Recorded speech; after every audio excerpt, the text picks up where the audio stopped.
Now to the banjo, where the Pioneers are looking to keep their perfect season alive and take some momentum into the NCAA tournament. Early first set, Elena Ricker bumps to Emery Spiller, who sets to Maggie Fellers, and the OAC Player of the Year kills it to give the Pioneers an early lead. Later in the first, Otterbein's Amanda Troyer sets it for Kennedy Hoffman, who kills it to put the Cardinals up by 3. They will go on to win the first set. Now to the second, Jillian Fellers tries to kill it, but Olivia Vitaz has other ideas, coming up with a huge block to secure the point.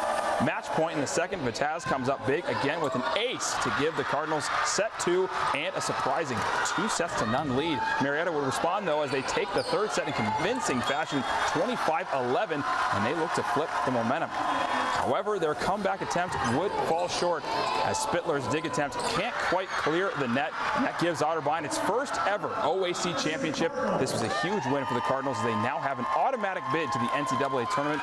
Marietta will find out who they will play in the tourney on Monday.